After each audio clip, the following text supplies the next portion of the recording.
Like, I always love shooting on location because I always find that not only do I immerse myself with the location, but also the subject that I'm photographing also immerses themselves, and then together we're influenced by the environment that we're shooting in.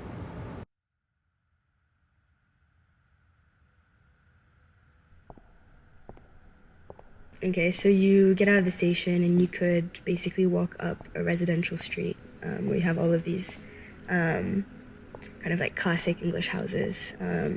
And then you get to the end of the street, all the way at the top, it's like an uphill street.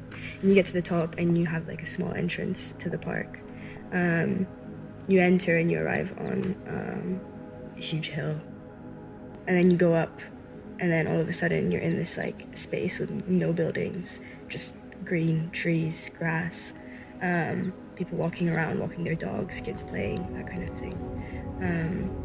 I don't know, it's just like really peaceful. It's quiet, it's far away from London, you know, so it's you're making the effort to go, and I don't know, it's kind of like a little holiday in a way out of London.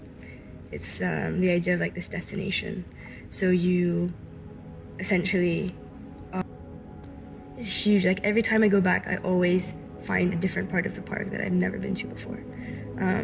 It's just like a series of fields and forests and paths, and I don't know. You can get lost in Hampstead Heath quite easily. So maybe don't go like after dark, but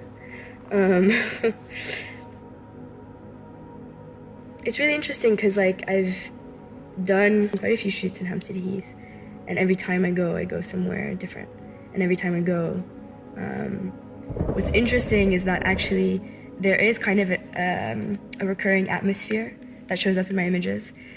Although each moment is different, each moment is unique, there is this kind of like feeling of Hampstead Heath bringing its own identity to the whole thing, which is super interesting because I mean I've done shoots there at sunset during the day and all of that, but like sunrise was particularly unique. But each time I go, no matter what like day it is or what time of day it is, it's almost like Hampstead Heath is always living, you know, like it's a model in itself, you know, like it's yeah.